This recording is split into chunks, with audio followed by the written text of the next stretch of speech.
오늘 말씀을 통해서 내가 행하리니 누가 막으리요? 라는 제목을 함께 하나님의 은혜를 나누고자 합니다. 그 만물의 시작은 하나님이시죠. 모든 태초를 지으셨고요. 우리뿐만 아니라 이 우주 모든 것들을 지으신 분 바로 하나님 아니십니까? 하나님 홀로 우주 만물을 창조하신 창조주가 되십니다. 하나님을 알지 못하는 사람은요, 하나님의 존재를 부정하고 내 힘으로 내가 최고고 나의 힘으로 내 인생을 살아갈 수 있지라고 고백을 하면서 살아가고 있습니다. 참으로 어리석은 사람들이라고 할 수 있습니다. 한 무신론자가 어느 주일 아침에 교회 가는 어떤 꼬마아이를 만나게 됩니다. 그 아이에게 말하죠. 얘야, 하나님이 어디 있는지 나에게 알려주면 내가 맛있는 거 하나 줄게. 사과 하나 줄게 라고 말을 했어요. 그러니까 그 소년이 이렇게 대답을 합니다. 하나님이 계시지 않는 곳이 어딘지 제게 말씀해 주시면 제가 사과 2개 드릴게요. 하나님은요, 다 계세요. 그걸 모를 뿐이죠. 우리가 하나님이 이곳에 계시다 저곳에 계시다 인정하든 인정하지 않든 간에 하나님은 그것과 상관없이 계시는 분이다라는 거죠. 여전히 능력이 하나님이시고요. 우리의 삶을 주관하시는 분 바로 하나님이시다라는 거예요. 하나님을 우리가 하나님의 소유인 그러한 여러 가지 자연들 그런 것들을 누리고 살아가고 있잖아요. 그러면서도 사람들은 어리석어서 깨닫지 못하고 그것을 고백하지 못하고 있어요. 하지만 하나님의 이 놀라운 능력, 하나님의 이 놀라운 은혜와 사랑은 여전히 오늘 우리에게 동일하게 주어지고 있습니다.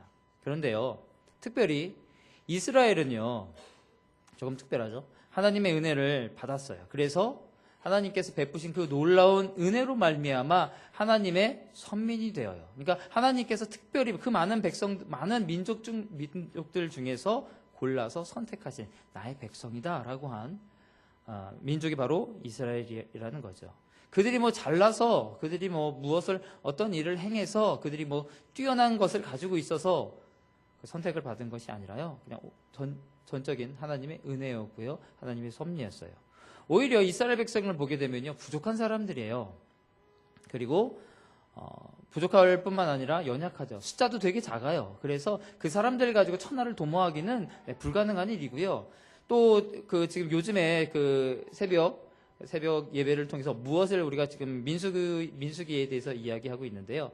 계속 보게 되면요, 민수기도 마찬가지고 이제 출애굽하는 그 긴 여정들을 보게 되면, 그리고 또 사사기에 있는 결국 출애굽기도 이스라엘의 역사고요. 사사기도 이스라엘의 역사인데요. 그 나중에 이제 열왕기도 마찬가지고 다 이제 이스라엘 역사에 대한 이야기인데요.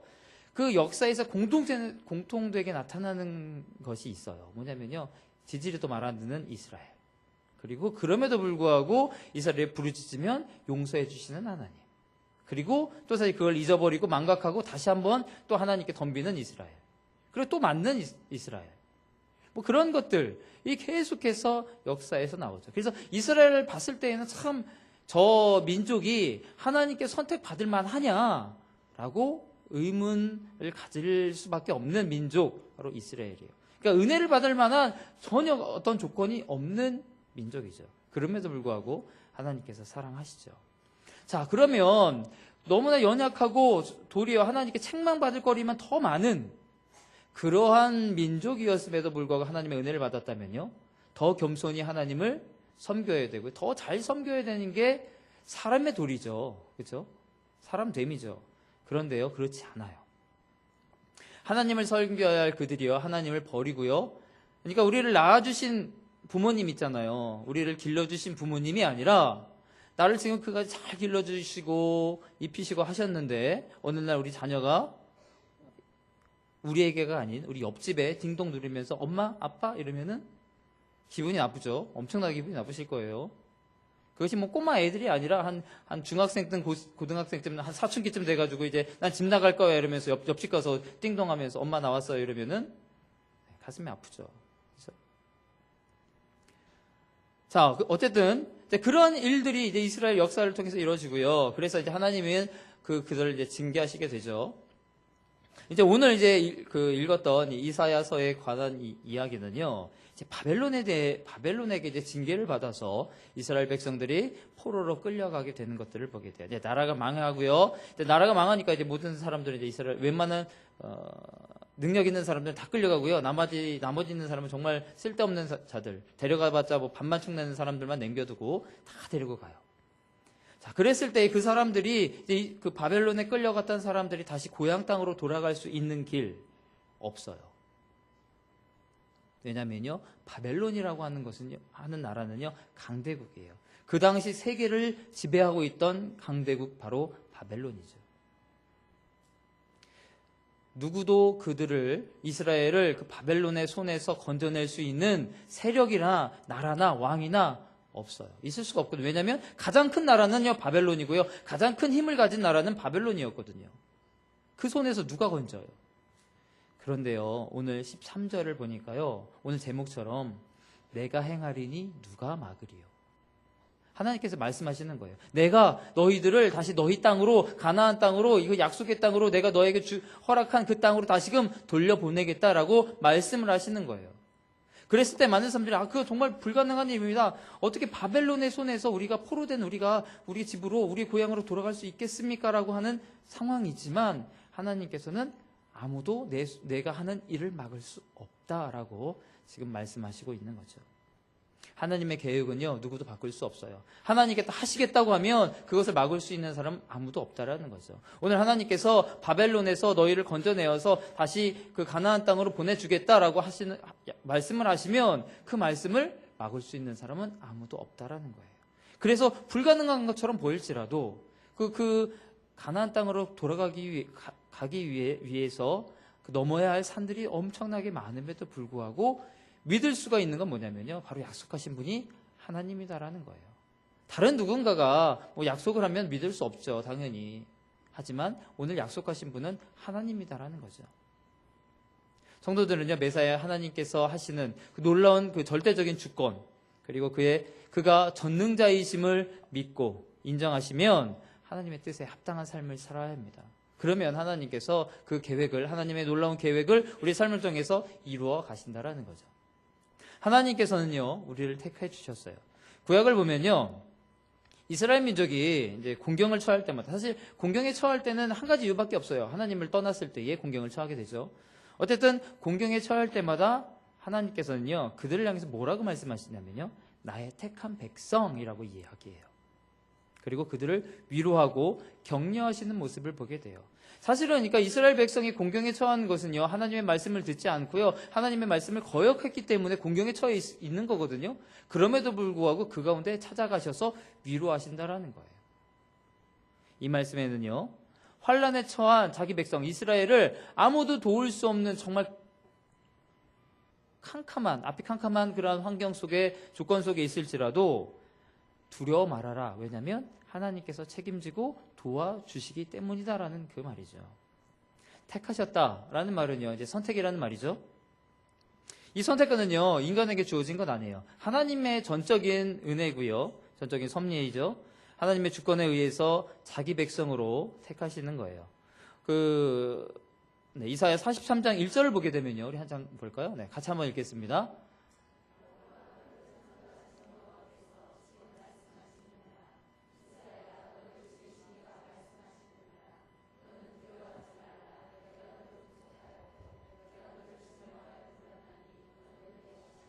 아멘. 네, 제가 안경을 쓰면 저 글씨가 안 보여서, 네, 일부러 안 썼어요. 여러분 얼굴을 안 보이기 위해서. 네, 설교할 때는 여러분 얼굴을 되도록이면 좀 안 보려고 하고 있고요. 네, 보면은, 네, 누구만 쳐다보는 것 같아서. 네. 이쪽에 계신 분들은 제가 하다 보면요, 제 버릇이 그래요.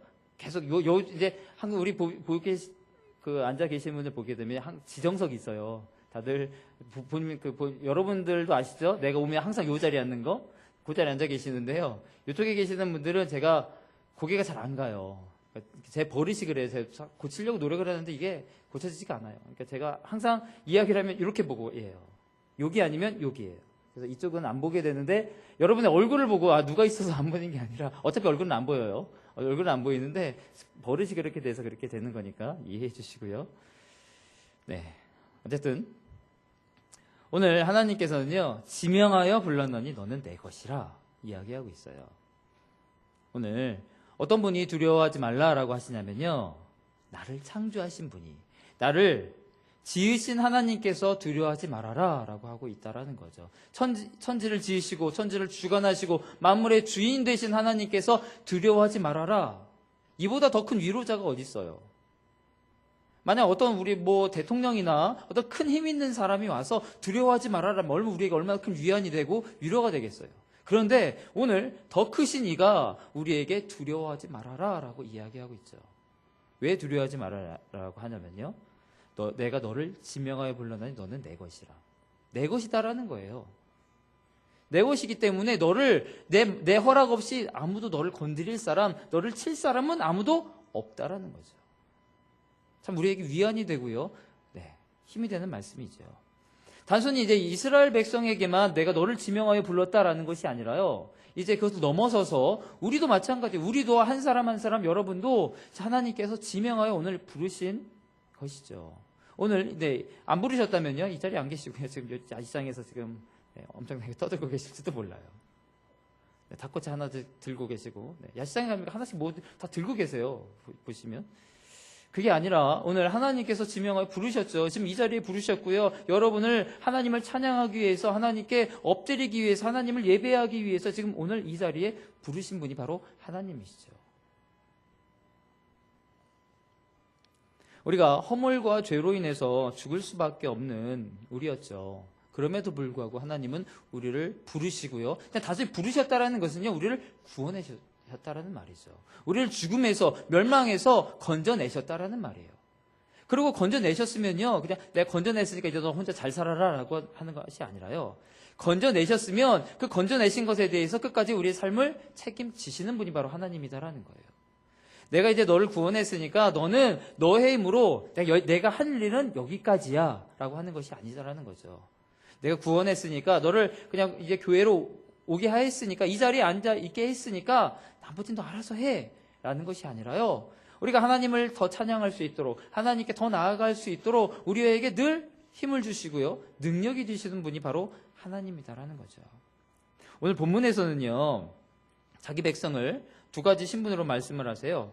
그 10절을 보게 되면요, 나 여호와가 말하노라 너희는 나의 증인, 나의 종으로 택함을 입었나니. 두 가지가 나오죠. 나의 증인, 나의 종.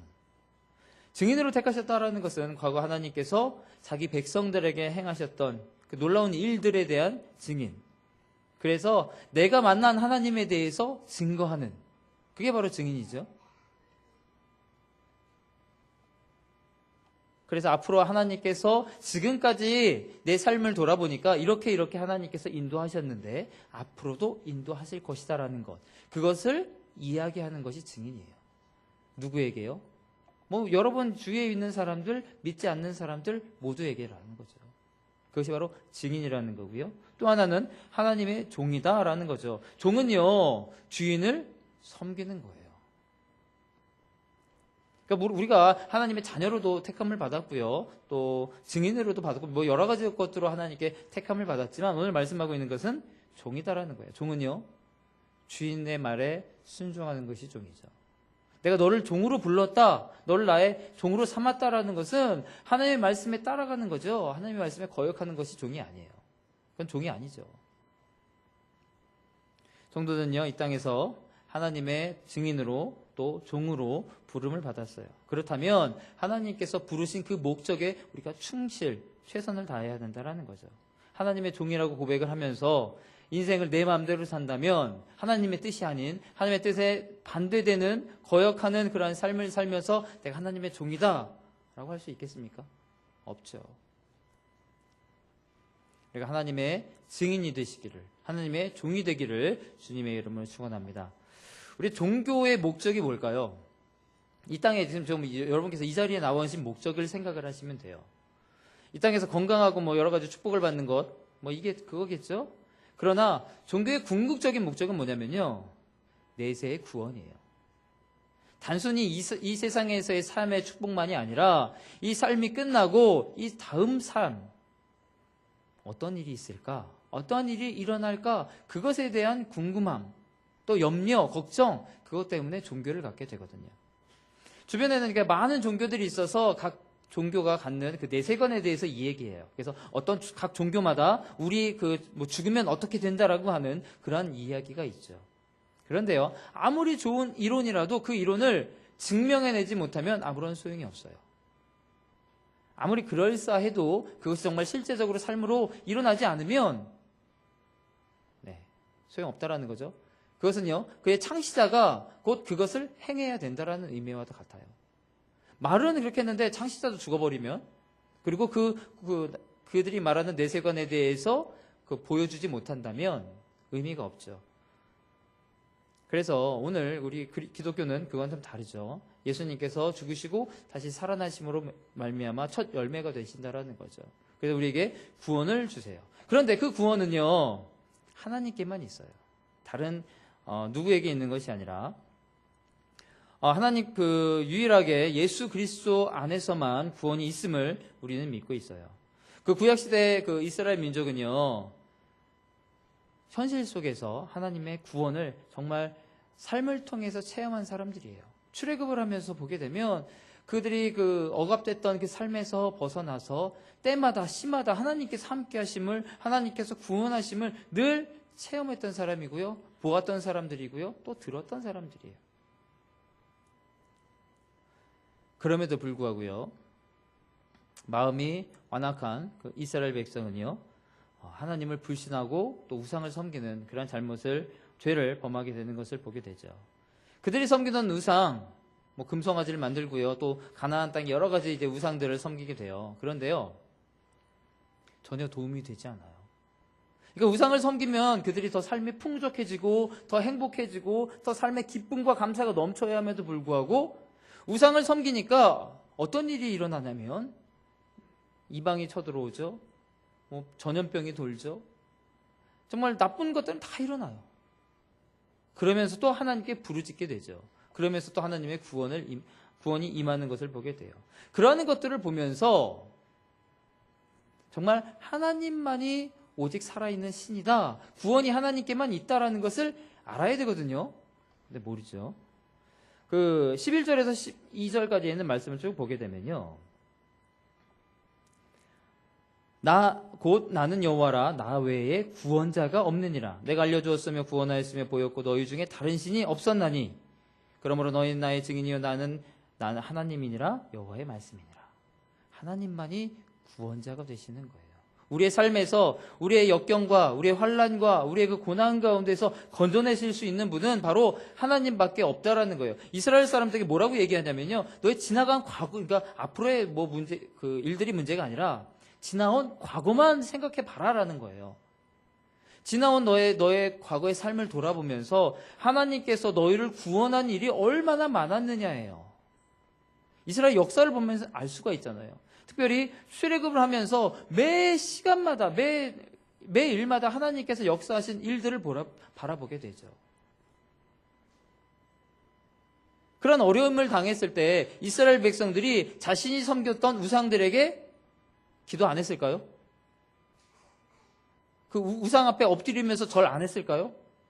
당연히 했겠죠. 이런 어려움을 만났으니까 내가 섬겼던 그 우상들, 금송아지라든지 어떤 신상들을 만들어 놓고 예배했던 그들이, 평소에 예배했던 그들이 어려움을 만났을 때 더 예배하지 않겠어요? 더 정성을 들이면서 예배했겠죠. 그런데 과연 그 우상들이 이스라엘 백성들을 구원했느냐예요. 안 했거든요. 우상에게 아무리 빌고 외치고 소원을 아뢰봤자 문제가 해결되지 않았어요. 더 문제만 더 커져갔죠. 그랬을 때 마지막으로 하나님께 돌아왔을 때 하나님이 해결해 주셨거든요. 정말 이스라엘 역사는 정말 패턴은 정말 단순해요. 그럼에도 불구하고 이스라엘은 여전히 망각한다라는 거죠. 우리도 마찬가지예요. 여러분, 하나님의 지나온 여러분의 삶을 돌아보세요. 하나님께서 함께 하셨던 순간, 하나님께서 나의 기도를 들어주셨던 그 순간, 내 환난 가운데 함께 하셔서 나를 위로해 주시고 나를 건져내 주셨던, 나의 구원자가 돼 주셨던 그 하나님, 여전히 의지하고 신뢰하시나요? 잊어먹는다라는 거죠. 우리는 잊어먹고, 또 우리가 하나님은 내가 어려울 때, 내가 힘이 들 때, 내가 고난 가운데 있을 때만 나를 도와주시는 분, 나와 함께 하시는 분, 그 이후에는 내가 평탄할 때는 하나님 안 계셔도 되는, 우리가 그렇게 살고 있지는 않은지. 그렇다면요, 우리가 만약 그렇게 살고 있다면 우리가 오늘 손가락질하는 이스라엘, 어리석은 이스라엘 역사를 우리도 여전히 똑같이 답습하고 있다라는 거예요. 우리가 그들에게 욕하고 그들을 비웃을 것이 아니라는 거죠.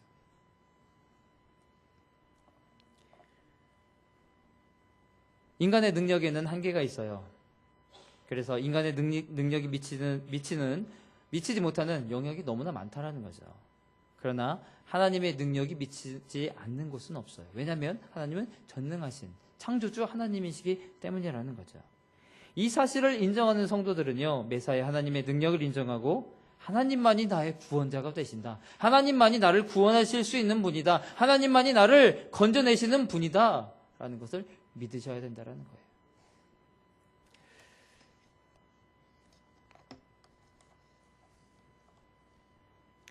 네, 아버지와 딸이 길을 걸어갈 때에 그냥 일반 길은 그냥 둘이 손잡고 잘 가는데, 만약 둘이서 낭떠러지 길을 간다든지 아니면 차들이 쌩쌩 달리고 있는 길을 간다면 아빠가 손을 꽉 잡겠죠.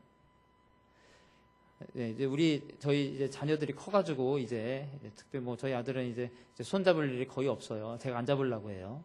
안 잡고 이제 딸의 손을 잡는데, 딸도 이제 커가지고 그렇긴 하지만 예전에는 어떻게 잡았냐면 이제 손이 작으니까 이렇게 요걸로 잡았어요. 자, 제가 이거를 주면 딸은 요거를 잡아요. 손이 작으니까 다 되거든요. 이렇게 잡고 왔어요. 이렇게 잡고 이제 가요. 이제 지금은 불가능하죠. 어쨌든 어렸을 때 이제 요거 하나만으로도 잡아도 충분해요. 이렇게 가요. 평소에는 이렇게 가다가 만약 차들이 옆으로 세게 다니고 하는 곳에서 제가 이렇게 잡게 하겠습니까? 아니죠. 왜냐하면 딸이 손을 이렇게 잡았다가 자기 마음대로 놓고 가면 끝이거든요. 그럴 때는 어떻게 할까요? 이렇게 잡는 게 아니라, 그렇죠? 이렇게 잡는 게 아니라 이렇게 잡죠. 제가 딸의 손을 잡는다라는 거예요.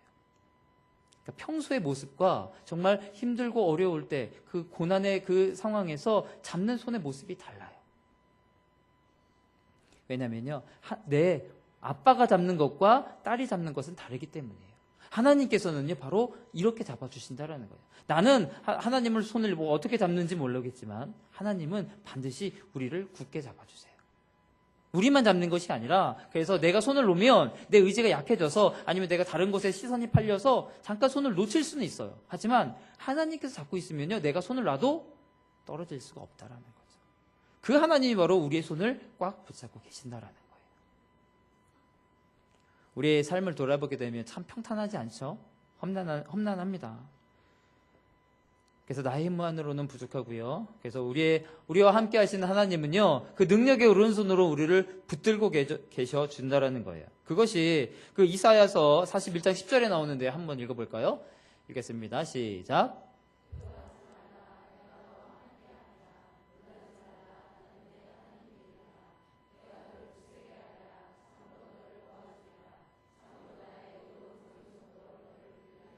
아멘. 네, 제가 제일 좋아하는 구절이에요. 하나님께서요, 의로운 오른손으로 우리를 붙들어 주신대요. 하나님께서 붙들어 주시면요, 아무리 악한 마귀 세력이 우리를 넘어뜨리고 쓰러뜨리고 할지라도요, 넘어질 수가 없어요. 아이가 발을 헛디뎌서 넘어지려고 할 때 아빠가 손을 꽉 잡고 있으면 넘어지지 않아요. 그리고 또 유혹의 길에 막 빠져나가고 정말 잘못된 길로 자녀들이 저희 이제 사교육관 가다 보면 예전에 논이 많이 있었죠. 저희 아들 맨날 물로 들어가요. 물만 보면 그냥 정신을 못 차려요. 막 들어가면은 제가 잡고 있으면 못 들어가요. 근데 손 놓는 순간 퐁당해요. 지금도 빠져요. 지금도 컸는데도 아직도 지금 정신을 못 차리고 있어요. 아빠가 손을 잡아야 되는데 이제 크다 보니까 안 잡으니까 이제 빠져요. 올챙이 잡는다고 빠지는데, 네. 하지만 아빠가 잡고 있으면 절대 올챙이 못 잡아요. 집으로 바로 가야 돼요. 바로 하나님께서 이러신다라는 거죠. 내가 가고 싶어도 하나님께서 그것은 안 돼! 라고 잡고 계시면 갈 수가 없어요. 전능자 하나님께서 붙잡고 계시는데 그 손에서 빼앗아갈 자가 누가 있겠습니까? 아무도 없다라는 거죠. 이 땅 가운데서 내가 힘들고 어려운 삶에 있어도 악한 마귀 세력이 우리를 넘어뜨리고 할지라도 하나님께서 그 능력의 오른손을 붙들고 계시면 넘어질 수가 없어요. 넘어지고 싶어도 넘어질 수가 없어요. 하나님이 함께 하시면 우리는 놀라운 일 행할 수 있어요. 그 프랑스의 화가 에밀 라누의 작품 중에 다음과 같은 그림이 있어요. 그림 있죠? 네, 저 그림이에요. 그 어부차림한 노인이 있고요. 잘 보이시나요? 제가 안 보이니까. 네, 할아버지예요. 네, 할아버지 한 명이 있고요. 또 어린 소녀가 함께 있어요. 노인과 소녀가 지금 열심히 지금 노를 젓는 모습이죠. 분명히 노인이 이제 도와달라고 했던 것 같고요. 노인이 그 소녀를 정말 다정스러운 표정으로 지금 쳐다보고 있어요. 자, 여기서 문제입니다. 저 배가 나아가는 데에 가장 큰 일조를 하는 사람은 누구일까요? 소녀일까요? 할아버지일까요? 너무 어렵죠? 네. 실제로 저 거친 물살을 뚫고 나가는 데 있어서 할아버지의 역할이 크죠. 소녀는요, 정말 힘을, 정말 진지한 표정을 짓고서 노를 저으려고 하지만, 보세요. 저 노가 얼마나 커요. 자기 팔뚝보다 더 크죠? 자기 몸통만한 저 노를 젓는 것은 불가능해요. 자기는 나름대로 열심히 젓고 있지만. 이 그림의 제목은요, 돕는 손이에요. 자, 돕는 손. 누가 돕는 손일까요? 할아버지야말로 정말 진정한 돕는 손이죠. 저 할아버지가 손 탁 놓는 순간 저 배 움직이지 않아요. 소녀는 자기가 열심히 하고 있다고 생각하고 내가 정말 저어가지고 내가 열심히 하니까 배가 움직이고 있지라고 생각을 할 거예요. 하지만 실제로 움직이는 것은요, 저 소녀가 아니라 돕는 할아버지예요. 정말 할아버지의 저 인자한 표정, 내가 너를 돕고 있다, 내가 함께하고 있다라는 그거죠. 바로 하나님께서 함께 하시면요, 내가 열심히 하는, 내가 내 힘으로, 내 능력으로 하는 그것에 하나님께서 함께 하셔야만 그것이 순탄하게 이루어갈 수 있다는 거예요. 하나님께서 탁 손을 놓는 순간 우리는요, 넘어질 수밖에 없어요. 우리의 대적 마귀는요, 우리를 넘어뜨리기 위해서, 우리를 쓰러뜨리기 위해서 오늘도요, 삼킬 사람을 찾아서 헤매고 있죠. 그렇지만 하나님께서 우리와 함께 하시면요, 그 누구도 우리를 건드릴 수가 없어요. 본문에서는요, 이제 하나님께서 자기 백성을 이제 바벨론에서 데려오겠다라고 이제 말씀을 하시는데요. 불가능한 일이죠? 하지만 하나님께는 불가능한 일이 아니에요. 자신들의 힘으로는 불가능한 일이었어요. 누구도 도와줄 수 없는 그 상황이었지만 하나님께서 하겠다라고 하셨기 때문에 그 일은 반드시 일어날 거예요. 오늘은 그 약속만 나와 있어요. 보내겠다. 그럼 과연 갔을까요? 안 갔을까요? 가나안 땅으로. 우리가 그 역사를 아니까 갔다고 하겠지만 우리가 역사를 모른다고 할지라도 반드시 갔으리라 믿어야 된다는 거죠. 왜요? 하나님께서 보내겠다, 데려가겠다라고 약속하셨으니까요. 하나님의 약속은요, 백성들이 처한 상황에서는요, 꿈 같은 이야기였지만 현실로 이루어져서 결국 바벨론의 포로에서 벗어나게 돼요. 14장 27절을 한번 볼까요? 같이 읽겠습니다.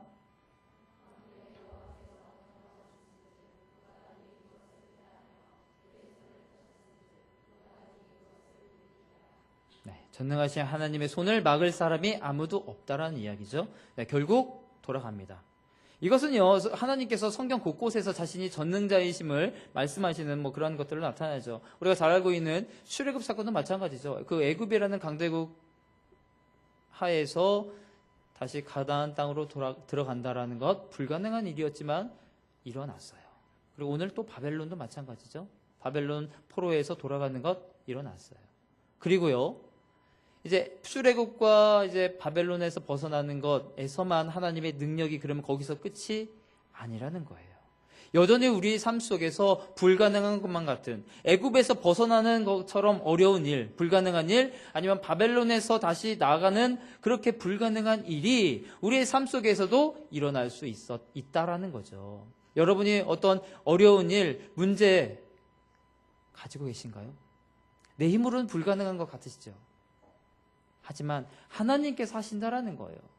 이스라엘 백성 들어서 바벨론 포로에서 해방시키셨던 것처럼, 애굽에서 출애굽할 수 있도록 해주신 것처럼, 여러분의 삶 속에서 가지고 있는 그 문제들 하나님께서 행하시면, 하나님의 능력의 오른손으로 우리를 붙드시면 그것은 가능하다라는 거예요. 여러분이 오늘 여러 가지 문제를 가지고 있을 거예요. 문제 없는 사람은 아무도 없어요. 뭐 자그마한 것이라든지 뭐 하나가 아니면 뭐 여러 개일 수도 있고요. 그 문제들을 가지고 있는데요. 그 문제에 하나님께 맡기시기 바랍니다. 맡기면 하나님께서 반드시 응답해 주신다라는 거예요. 능력의 하나님, 그 능력의 오른손으로 우리의 문제들을 해결해 주실 것이다라는 거죠. 전능하신 하나님은요, 우리를 사랑하셔서 우리를 부르셨고요, 우리의 자녀 삼아 주셨어요. 택해 주셨다라는 거죠. 그 택해 주신 그 자녀에게 놀라운 사랑과 은혜 베푸신다라는 거예요. 여러분 자녀를 키우고 계시죠? 여러분 자녀를 이제 낳았어요. 낳았으면 끝인가요? 부모의 할 일이 이제 끝인가요? 아니죠. 이제 그때부터 시작이죠. 아직 이제 나면 이제 그때부터 이제 고생 시작이잖아요. 엄청난 이제 시간 동안 이제 애들 뒤처리하면서 해야 돼요. 마찬가지 하나님께서도 여러분을 이제 부르셨어요. 부르시고 나서 끝 아니에요. 오늘도 그 여러분이 자녀들을 키우시고 양육하고 관심을 보이는 것처럼 하나님께서는 자녀 삼으시고 이 자리에 부르셨으면 여러분이 가지고 있는 문제에 귀를 기울이시고요. 또 여러분이 그런 어려운 일들이 있을 때에 부르짖으며 하나님께 간구할 때에 그것을 들어주시기 위해서, 응답해 주시기 위해서 귀를 기울이시는 분 바로 하나님이시다라는 거예요. 우리 부모님들은요, 자녀들이 원하는 것 해주고 싶죠. 다 해주고 싶어요. 하지만 우리 능력이 안 되잖아요. 다 해줄 수는 없어요. 하지만 하나님은 가능하다라는 거죠. 내가 해줄 수 없는 일, 내가 자녀들을 다 지켜줄 수 없고 자녀들의 필요를 다 채워줄 수 없어도 하나님께서는 하신다라는 거죠. 그러한 하나님이 바로 우리의 아버지가 되세요. 그리고 너를 불렀다. 너는 내 것이다. 내가 택했다라고 이야기하시는 분이 바로 그 하나님이시다라는 거죠. 그 하나님을 믿으면서 우리의 삶을 전적을 하나님께 맡기시고 모든 문제를 해결하시는 주의 자녀들 되기를 주님의 이름으로 축원합니다.